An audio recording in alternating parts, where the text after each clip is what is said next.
The next, we will consider the performance attribution analysis. This performance attribution analysis attempts to distinguish the source of portfolio overall performance from asset allocation return or from the security selection return. So we need to separate our active return, one from asset allocation, the other is from security selection. This asset allocation return is generally from the market timing, so it can measure the manager's market timing skills. And this one, the security selection return, is the skills for managers' security selection. Okay, let's have a look at the equation here. The equation, left-hand side of the equation is our ERA. So the difference is we use A here. This A means active return. So that's your value-added return. And the right-hand side, we have two parts. One is based on sigma WI multiply ERBI. So this is our active weight. It should equal to your portfolio weight minus your benchmark weight. So that's the WP minus WB. And this part, we call the return from assets allocation.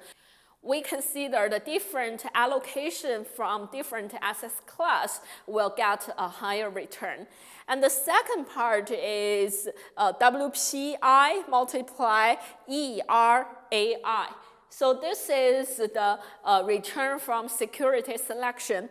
And this one, ERAI, is our expected active return within asset class.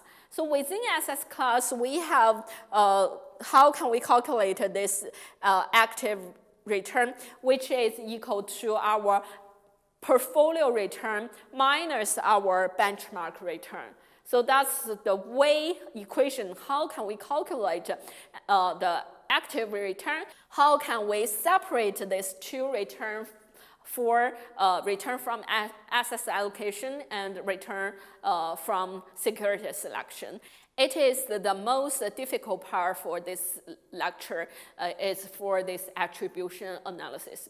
Here is the equation, how can I derive our attribution analysis? Let's have a look. We know that the active return should equal to your portfolio return minus your benchmark. So that's your portfolio over the benchmark return is your active return. And then we can write down here, your portfolio return is equal to, in your portfolio, how many different individual assets. So each individual asset's weight multiply each individual asset's expected return, minus the benchmark expected return is equal to, in the benchmark, each individual asset's weight multiply the benchmark expected return. And then we can also split this portfolio return to active return multiply benchmark return. And then we open the bracket and sum them together, we can get the final equation is our previous lecture's equation here. That's our attribution analysis. This one is from assets allocation, and this one is the security selection return. So that's how can we get this final equation. Okay, let's have a look at the example to show you how can we using this attribution analysis. Let's have a look at example 2. We have a fund invested in 3 assets different class. And one is the US equity, the other is US bonds, the last one is international equities. So 3 different asset class. And the asset allocation weight for of the fund and the expected performance for each asset class and the benchmark are shown in this table. And we need to calculate the active return, asset allocation return, and security selection return. Let's have a look. For each asset class, we give you portfolio weight, benchmark weight. So use portfolio weight minus benchmark weight. We can calculate dirt W, which is our active weight. And then we have the portfolio return and the benchmark return for each asset class. Using the portfolio return minus benchmark return, we can have our active return for each asset class. Okay, so we know each of them and follow the equation. Let's have a look to calculate the asset allocation return. For asset allocation return, remember you use delta WI multiply ERBI. So here, let's have a look. Let's calculate the asset allocation return first. Delta WI for U.S. equity, it should be equal to 5%. So 45 minus 40, 5%. Multiply, remember RB, so RBI, so this is 12%. And then you need to sum, the second one is US bond. The weight for it is 0. Multiply, and here is 5%.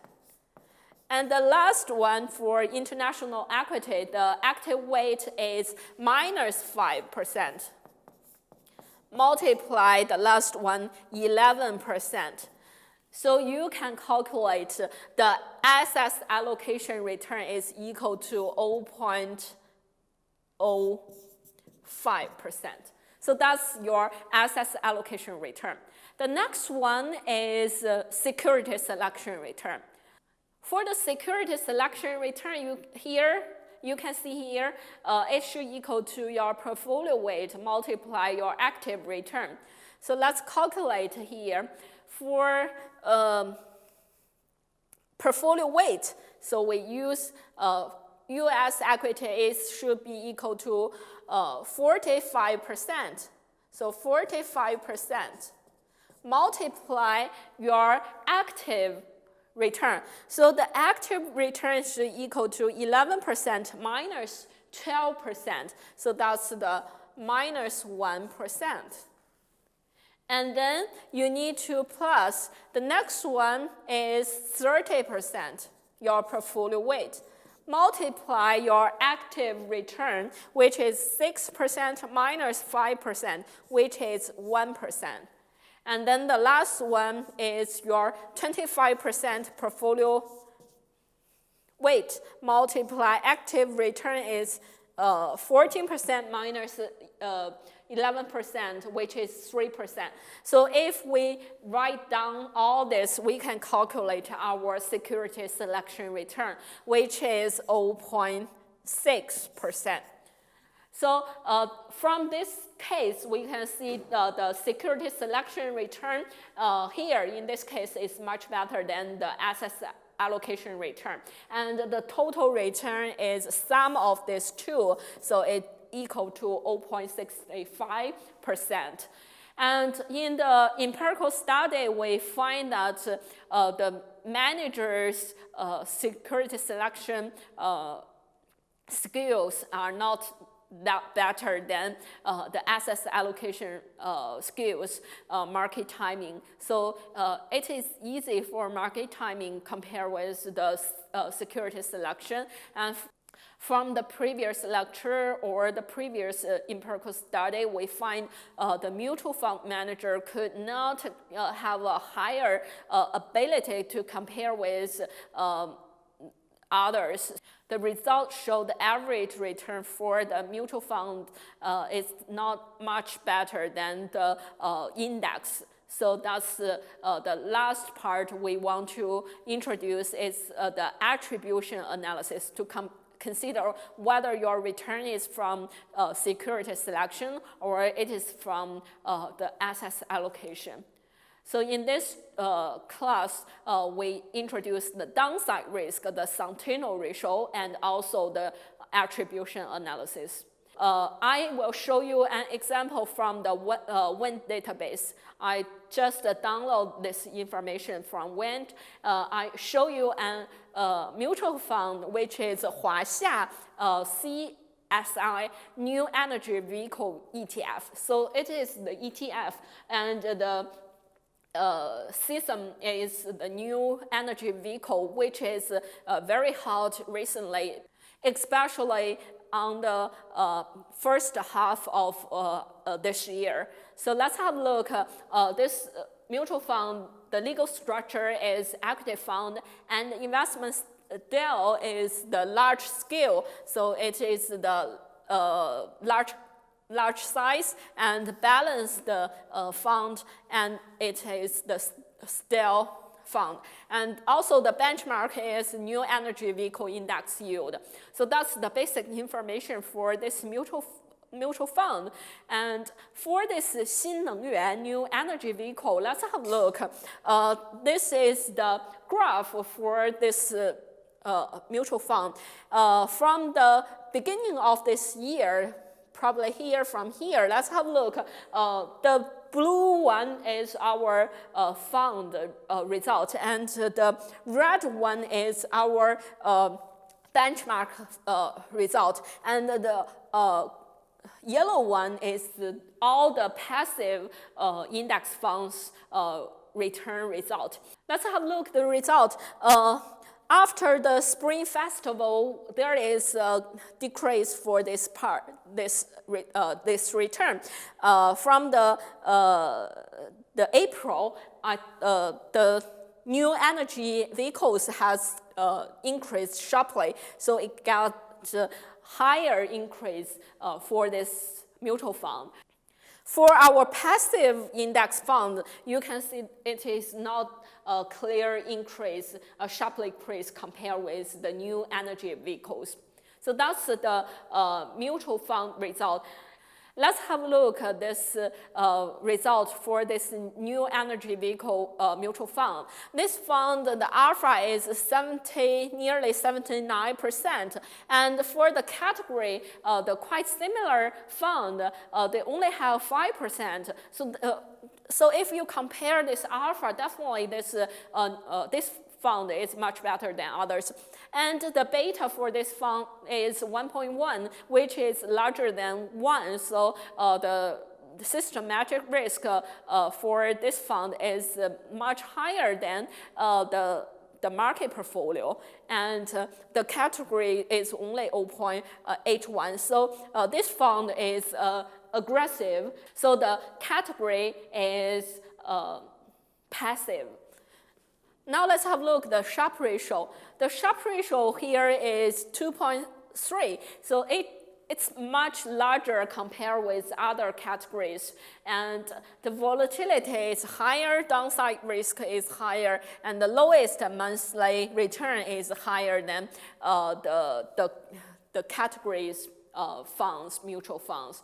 And here is the information ratio. So I just gave you the information ratio compared with the benchmark.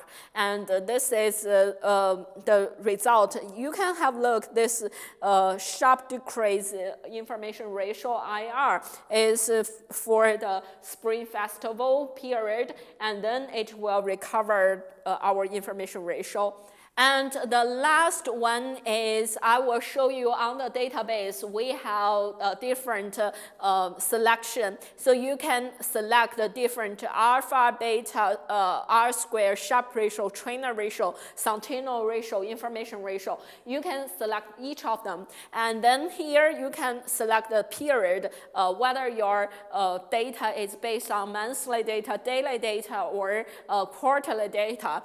And here you can select a different time period for your data. Because this new energy vehicle fund is set up on 2020 January, so the data here, even I select 3 years data, it only start begin from 2020 January. And then you can select a table or chart. It will give you all the information. And you can compare this information with other mutual funds. So you can here combine other mutual funds. Now let's have a look. I only give you the alpha for this graph. And the same one, the alpha for our mutual fund is lower from the beginning of this year, 2021, and then it increased sharply. So that's the all the information, the performance evaluation measure from the Wind database. So if in the future you are working in the mutual fund or in the security firms, you can directly use this database. So basically, you need to understand what's the Sharpe ratio, trainer ratio, information ratio, Jason's alpha, and M square, and you know how to compare different mutual fund results together. Okay, finally, I will give you the summarize of this chapter.